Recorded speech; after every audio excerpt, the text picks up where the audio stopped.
a moment ago, and I want to give you the update where we're heading out on another writing journal. We'll quickly scroll through where we talked about the race, the money that's riding on the Olympics, the sponsorships, the new sports announcers, why not? And then we'll go on to the next part where we show the race and some of the factors that affect the outcomes. Now, this is part two.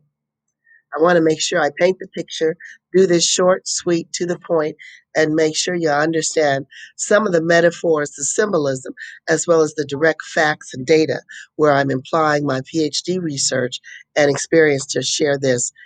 One of the references that's important, we had many members, my friends, associates, the writing group, that were just so affected by the sports that were cut off. So there's one reference written by Barra and Barnum, Downfall of the Sports Industry Due to the Pandemic of COVID-19, the Impacts and Implications. And I believe this was in an Indian journal, which is interesting because of the rampage of the Indian variant, which is now called the Delta variant that's here. So here's a chart. I'm just reviewing this information showing from left to right. Major positive impacts very low, 13% of the total. Minor positive impact. The huge spike, the largest impact, over 50%, near 60% of those polled had a major negative impact, which was that COVID-19 crushed the sports during this lockdown this past year. Even though symptoms were fever, sore throat, dry cough, etc., it was one of the most difficult phases because many people were asymptomatic, along with symptomatic people attending these super spreader sports events, and they were major transmission points. So, again, I want to show now currently the women's sports that I referred to. I think in the past, part one, I mentioned some of the men's sports, and I want to show this Shakari Richardson. She was on the trials, and I think she showed what it takes. A lot of us don't even give people credit. You don't know where they come from, but that little video shows you what it takes just to get to the starting line. And now, as a result of this determination, talent, and grit, and the opportunity to perform, and lots of love from the family, this Shakari Richardson is number one at this point. And I want to show some of the men's competition as well. I want to just give these athletes, many of whom were delayed by last year's cancellations. Now they're trying their best to get into the Olympics. And this individual as well, Trayvon Bromwell, had some difficulties in the past where I believe he ended up in a wheelchair and now is a top contender. So we see the gold that they're going for 2015, 2016 indoor championships. And I wish them all well. I'm not an expert on this. I just appreciate the sport and seeing these opportunities for these athletes to really do well and perform under some of the strict conditions and circumstances. So things can happen in these races. It can be a failure of the equipment. It can be just a mishap. And this is one example where Abby Cooper dropped to the field, chased down the Olympic standards, and there was a pileup basically while they were doing the 5K heat. But I want to back up a statement I made in part one about asthma. This is based on research. There were a series of conferences by the University of San Francisco, UCSF Asthma Collaboratory, headed by Dr. Esteban Gonzalez Bouchard, a physician and a public health specialist who gave us the data on asthma, translational genomics collaborative.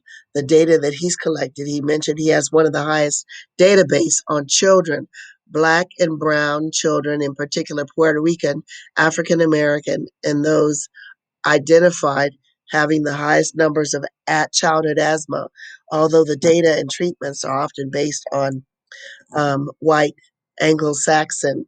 Um, he used objective data. It's not emotional, it's very quantitative and scientific.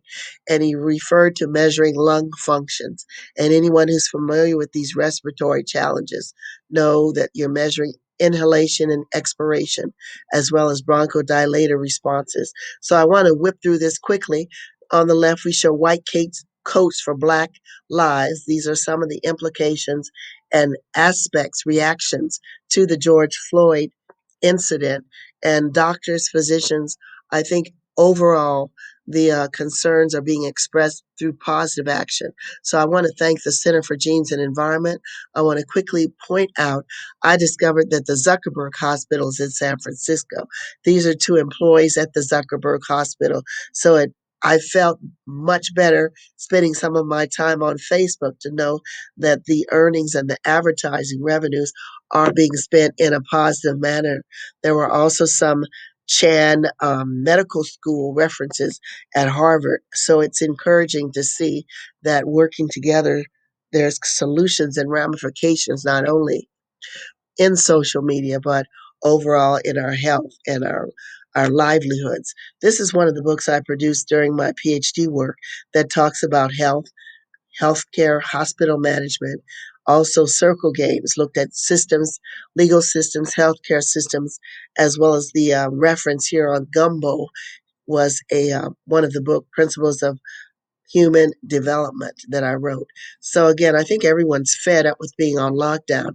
That's why I want to show this quick video again, reviewing what these doctors saying. They're going to just get the family together, get the make sure they have the vaccine, and make sure they have a good summer. And I'm glad finally people can look forward to having a better family life. Here's another Dr. Carol Marks Family Health Center in Ashford, physician's assistant. And this is again my tribute to the healthcare providers, as well as the spiritual leaders, Reverend David Brawley, as well as others. Desiree says she just wants to take that mask off and throw it away. I hear you. So let me quickly breeze through this again. I want to show you what happened. They just opened up the gates as far as social distancing here in California, and Disneyland was swamped with visitors. So I want to show you these two. Looks like some folks in my writing group, no, I won't name names, but they're having their smoothie or whatever liquid beverage they enjoy. They're strolling the streets and enjoying themselves. So I'm not mad at you. It's all about choice. Going all over Disneyland. I see you. A most epic mask event in Disneyland. This looks like Little Mermaid. They're going on the rides. They're in line. This is some other part. I think this is some one of those weird, spooky, the haunted house, as well as other parts. So it looks like didn't take much. These folks are in the marketplace shopping, looking for some goodies. So again, there's so much to do. It takes a moment just to focus and see, okay, where to go next. Looks like ET. Looks like they had their plans together, probably from day one when the lockdown started. But some of us are taking our time and pausing before we jump over into this because I remember being cautioned and warned as a child, and I'm sure some of us also remember the statements from parents that said, well, just because so and so down the street did that, that doesn't mean you're going to do that. That's why I'm showing this quick video of the lemons, which is a good reference to nature. How sometimes, no matter how intelligent some of us claim to be, the decisions that we make are a little bit more like wild lemmings jumping off a cliff. So that's why I want to show this quickly. This is the latest version, 2018. This one looks like it's a little bit reactive. Of course, we don't want to say that's anthropomorphic, but this one's about to attack, showing his fangs. The rest of them are just jumping right off the cliff, as you see, the whole herd of them going. And that's a good analogy, a metaphor for you to make some linkages to what I already showed. So let's close this clip, go back to this presentation, and we want to be in keep in mind the time. So we have looked at what's happening, all the restrictions. Most of the restrictions are off. It's important to remember how you can get sick, how you can be infected. Don't sneeze, don't cough, don't wipe or sneeze. How contagious is a sneeze? It can travel 8 meters. I'm sure a lot of people don't want to hear anything about it, but I'm doing my best to show some sort of a rational behavior compared to the lemmings jumping off a cliff without any thought at all. Here's another quick video from the World Health Organization on how COVID spreads. But again, we can flip back to Disneyland because that seemed to be the biggest focus once the restrictions. Anyway, that was the setup. Here's the presentation. We had two columns. You pick the word, one word, pick one setting. Here's the list and go. Only took 5 minutes. I picked music, busy marketplace.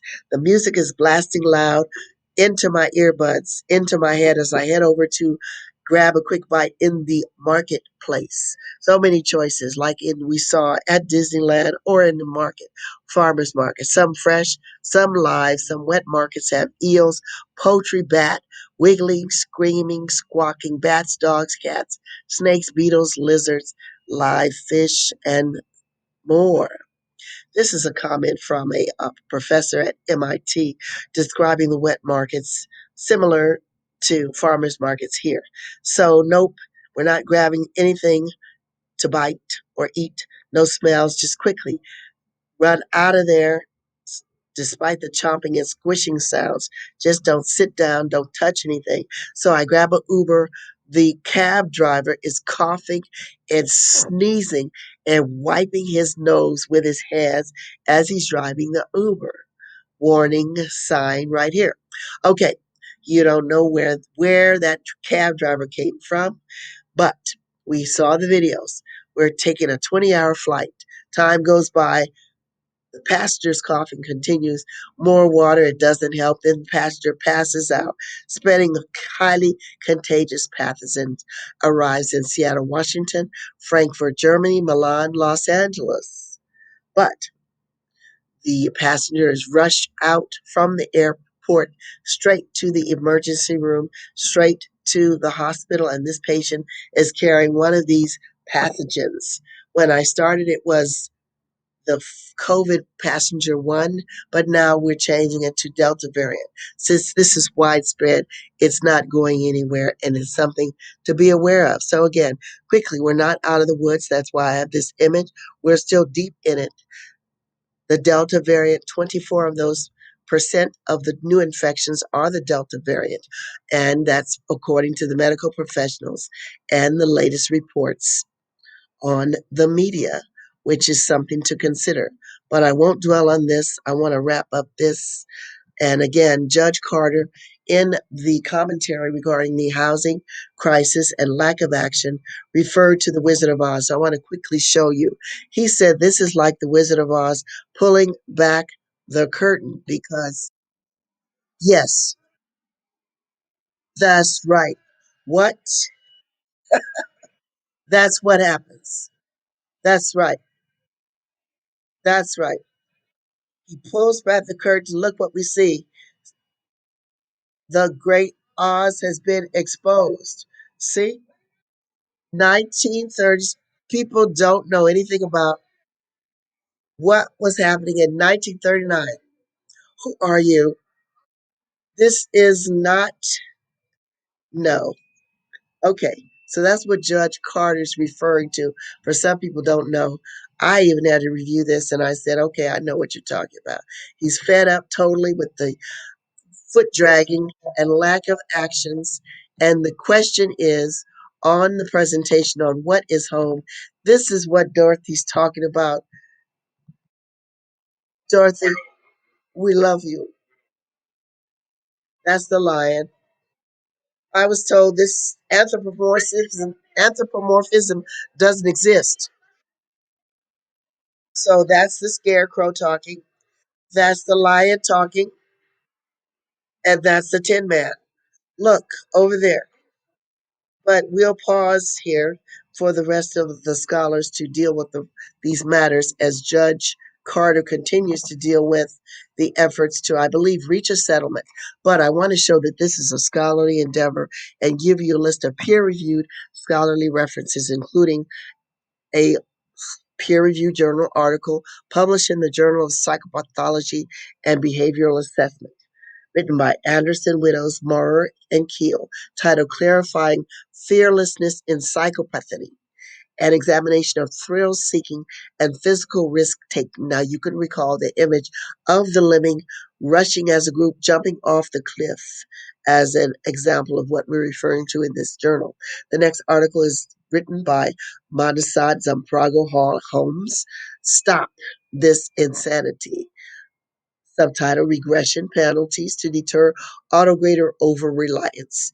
Published in the proceedings of the 52nd ACM Technical Symposium on Computer Science Education. See, this is continuing the scholarly efforts endeavored in my PhD journal. Number 3, article titled Hospital Capacity and Operations in the Coronavirus Disease 2019, Planning for the Nth Patient, published in the Journal of American Medical Association Health Forum and American Medical Association sponsorship. The articles were written by Cavallo, Donahoe, and Foreman. Number 4, RIP Porcorallo Charney, titled Attending to the Well-Being, Emotional Well-Being of Healthcare Workforce in New York City. That's why the video with the healthcare workers asking, well, what are you going to do, is a good representation, the application of the scholarly and scientific data in these articles.